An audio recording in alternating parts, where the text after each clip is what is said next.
Hey, what's going on, everybody? Welcome back to the channel, Pigskin Addicts, back again with another video. So let's jump straight into it, right? You guys see the title of this video. You guys see the thumbnail. Let's jump right into it. The videos that I posted yesterday, Keenan Allen, Khalil Mack, there was a lot of people who were talking about Joey Bosa and how they would rather let go of Joey Bosa than Khalil Mack, right? Or Keenan Allen, for that matter. Now, that is something that I 100% agree with, but I'm going to explain to you why that cannot happen. So without further ado, let's jump into it. Let's talk some numbers. Now, the Joey Bosa contract is a contract that is one of the best, I think, in the NFL. If you're looking at it from a player standpoint, right? Now, it's not great for the team. This is not a team-friendly contract. This was a very, very, very well-negotiated contract by Joey Bosa and his representatives. You got to give them a lot of credit for this. This is a very good contract. His agent is Brian A. Ralt with CAA. That's the Creative Arts Agency. It's a really big agency. They represent a lot of people, sports, TV personalities, radio personalities. They deserve a lot of credit because this was a hell of a negotiation that they went into with the Chargers. Players don't really fleece the Chargers. That's one of the things, with being considered a cheap organization, right? You don't get fleeced. That's one of the good things about it. Obviously, there's a lot of downside to it as well, too. But the Chargers don't necessarily get fleeced. And I'm not saying Joey Bosa is fleecing the Chargers, but the Chargers don't usually negotiate contracts like this. And Joey Bosa's contract is very, very good. So this contract in total was a 5-year, $135 million extension. Now, obviously, at the time, I believe it was the highest contract for any defender of all time. If I'm wrong about that, somebody let me know in the comments, but I believe it was at that time. Now, obviously, with the NFL, no contracts are fully guaranteed, right, except for Deshaun Watson at this point right now. So when you look at this and you look at the numbers and when you actually break it down, it is a very good contract. Obviously 5 years, $135 million, but total guarantees $102 million. That is a very, very good contract. If you're a defender, right, and if you're a guy like Bosa who does have injury history, concussion history, this is a very good contract.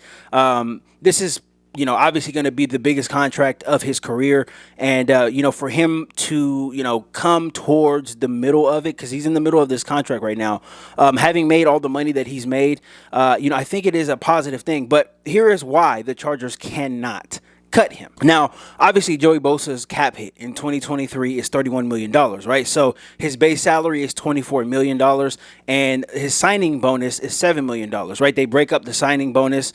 His signing bonus was $35 million, but they break it up, throughout the years. So it's a $7 million signing bonus. His total cap hit, $31 million, right, for the year.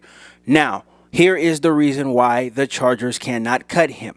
There is a dead cap hit of $38 million, meaning if the Chargers cut him, they would acquire $38 million against the cap. So if you look at the cap, you look at how much it went up, right? It went up from 208 to 224. If you cut Joey Bosa, take away $38 million off of that 224, and that's what you have to build the rest of the team out, right? That's under $200 million, and that's what you have to build the rest of the team out. That's what you have to sign free agents. That's what you have to sign your own free agents. It just doesn't work. So Joey Bosa will not be going anywhere. Now, here's the kicker in this whole contract thing, right? When he signed this contract, there's a lot of guarantees. There are a lot of, triggers, right? Little triggers and things that were put in the contract in order for him to maximize his earning potential. So, $78 million was guaranteed at signing, right? So what was that? That was the signing bonus money that was all guaranteed. His 2020 salary was guaranteed. His 2020 roster bonus was guaranteed. His 2021 salary was guaranteed. And his 2022 salary all guaranteed at the time of signing, right? So when he signed this thing in 2020, all of that was guaranteed. All that money was guaranteed, right? So when you look at, this coming season, right, 2023, right, his 2023 salary was guaranteed for injury at signing, right? And it was fully guaranteed on March 20th of 2022. So Joey Bosa will be getting that $31 million by hook or crook. Doesn't matter if the Chargers trade him. Doesn't matter if the Chargers cut him. It doesn't matter. He will be getting that money. That's why I say this is one of the best negotiated contracts that I've seen, right, when you really break it down. So when you look at all of the money that is owed to Joey Bosa, he will not be going anywhere. He's going to get that money, and the Chargers want to avoid that dead cap. Now, I don't think Joey Bosa is going to be in the category for restructuring. I just don't see it. I think this is going to be his last year under contract. Now, after the 2023 season, there is an out for the Chargers. So the Chargers can let him go, next offseason, and they would only acquire a $7 million dead cap hit as opposed to a $38 million dead cap hit. So when you're looking at this and how it makes sense financially for the Chargers, right? You obviously cannot have $38 million in dead cap. You just can't have it. You can't have that. No team can really afford that, right? You want to avoid that at all costs. And again, if you're looking for Joey Bosa to restructure his contract, the way, his attitude has been, right, that's not something that I would count on because it kind of breaks up his money, right? He is going to get that money this year, right? He is not going to be looking forward to any other money. So to get him to restructure it, to take his cap hit down for this year, that's not something that I would count on. And, the other end of it is that if the Chargers cut him next year, they won't owe him anything, right? Just a $7 million dead cap hit, and then they're done with him off the books.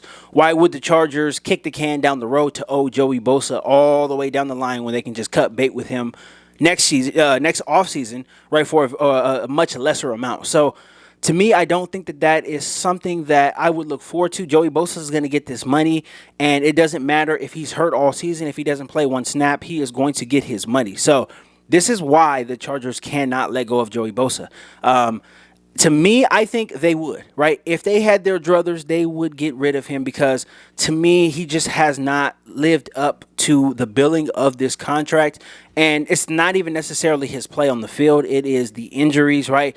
We obviously seen the attitude stuff right at the end of the Jacksonville game in the playoffs, right? Costing the Chargers, valuable yardage, right? With penalties.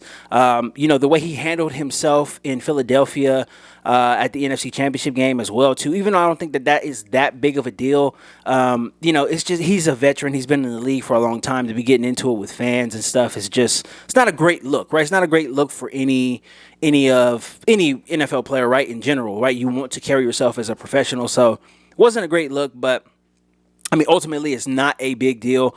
But I think some of the attitude stuff comes from this contract. Joey Bosa knows he's going to get his money next year, right? So he can act like an asshole all he wants to. He doesn't have to, really come out and look like a nice guy or try to, make anybody happy or whatever. He's going to get his money, right? He can act up all season long. He can be injured all season long. He's going to get his money. This is why the Chargers cannot get rid of him. Now, next offseason is a different story, but to me, obviously, I think Joey Bosa should be traded. I think he should, but there's not going to be a trade partner out there with his injury history, with the cap hit being as high as it is this year, $31 million. What team can really afford that? Right? What team can afford it? And again, if you're going to trade him, he's probably going to go to some contending team, right? You're not going to trade him to the Texans. You're not going to trade him to one of these rebuilding teams. They don't want to, accrue that much money for a guy that is not going to do anything. He's not going to help winning, right? Because those teams are very far off from winning. So to me, his market is very, very, very finite, right? There's only a finite amount of teams who could even think about bringing him on, right? When you talk about salary, and then just from the perspective of him making a difference, right? He can only really make a difference on a team that is going to win. But those teams don't have that much money, right? They have talented players on their rosters, and they can't afford to bring in a $31 million cap hit. And again, I don't think he's in the market to restructure because all of his guaranteed money is going to be paid after this year, so he is really going to be, hoping to just, catch on with the team. So I don't think he's going to want to defer any money, right? He's going to want all his money this year, and it makes sense for him. So the Chargers are stuck with him, right? They're stuck with him for this year, and to me, it just doesn't. It doesn't make sense, for anybody to really, really want that, right? He's going to be stuck with this team. That's why I made the Khalil Mack video, and that's why I think Khalil Mack is a cut candidate at this point, because the Chargers can cut bait with him. His contract is not negotiated like Bosa's contract, so it will be a lot easier to get out under Khalil Mack's contract than Joey Bosa's contract. So I just wanted to come on here and kind of explain it, as to why the Chargers can't get rid of him and why he will be back. So that is all I got for this video, guys. Thank you guys so much for all the support. I really appreciate it. Shout out to my new subscribers. I really appreciate you guys. If you're not subscribed to the channel, please consider subscribing. And don't forget to smash that like button on your way out as well, too. I'll be back again tomorrow with more content. And until next time.